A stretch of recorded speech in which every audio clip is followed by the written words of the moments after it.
Hello बच्चों, let's read the question first. The question says cryopreservation of gametes of threatened species in viable or fertile condition can be refer to as. तो बच्चों हमसे यहाँ पे पूछा गया है जो क्रायोप्रिजर्वेशन है उसमें जब हम गैमीट्स को जो कि थ्रेटेंड स्पीशीज़ के होते हैं उनको वाइबल और फर्टाइल कंडीशन में रखते हैं तो इस पर्टिकुलर कंडीशन को हम क्या कहते हैं. तो बच्चों दो तरीके के कंजर्वेशन हम पढ़ते हैं. एक होता है आपका in situ and second is your ex situ. In situ में जब भी हम किसी और पर्टिकुलर ऑर्गेनिज्म को प्रोटेक्ट करते हैं तो उसे हम उसके रिस्पेक्टिव जो है क्लाइमेट में या रिस्पेक्टिव हैबिटेट में रखते हैं. जैसे कि अगर हम लाइन की बात करें और उसे हमने प्रोटेक्ट करना है उसको, तो अगर हम उस पर्टिकुलर रीजन में जिसमें वो लाइन मिलता है उसको अगर हम प्रोटेक्ट कर दें, उसको हमने प्रोटेक्ट कर दिया कैसे भी करके, तो वो क्या हो जाएगा, वो इन सीटू कंजर्वेशन है. क्योंकि लाइन को तो हमने उसकी प्लेस से नहीं रिमूव करा बल्कि जो पूरा एरिया था उसको प्रोटेक्ट कर दिया, बस बैरिकेटिंग्स या कुछ भी करके, ताकि वो जो लायन है वो अपनी टेरिटरी में रहे और कंफर्टेबल रहे और मूव ना करे वहाँ से, और लोग भी उसकी हंटिंग और पोचिंग वगैरह ना कर सके. तो ये हो गया आपका इन सीटू. अगर मैं एक्स सीटू की बात करूँ तो सपोज़ यहाँ पर एक लायन है, सेम एग्जाम्पल.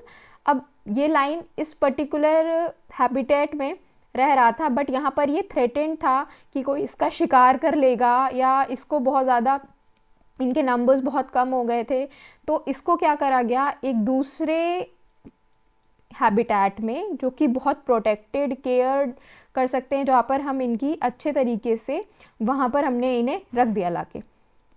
तो इसको हम क्या बोलेंगे, एक्स सीटू कंजर्वेशन बोलेंगे. तो इन सीटू में हमने उनको उनकी जगह से नहीं लाया, हमने उस पूरे एरिया को प्रोटेक्टेड कर दिया. एक्स सीटू में हमने उनको उस जगह को चेंज कर दिया और उस जगह को पूरा उनको केयर दे रहे हैं, प्रोटेक्ट कर रहे हैं.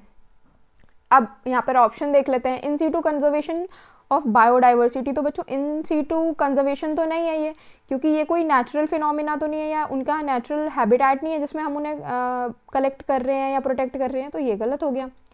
Advanced ex situ conservation of biodiversity, तो ये हो सकता है बच्चों क्योंकि cryopreservation is a advance technique जिसमें हम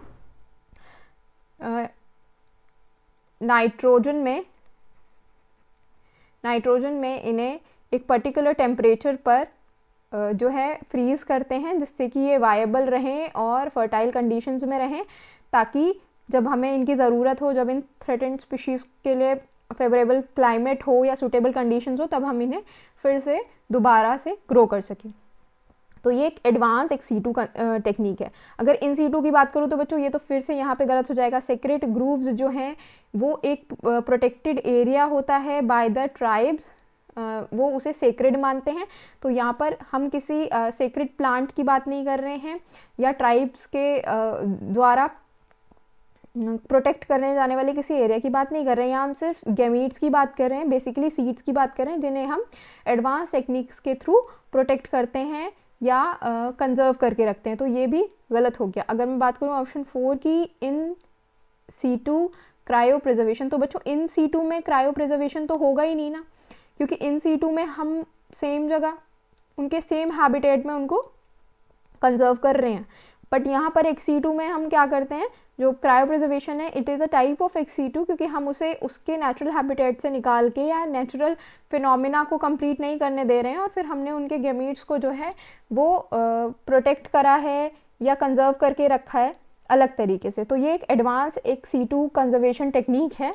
तो हमारा करेक्ट आंसर बच्चों इसके अकॉर्डिंग हो जाएगा ऑप्शन नंबर 2. होप आप लोगों को ये सोल्यूशन समझ में आया बच्चों. Thank you, all the best.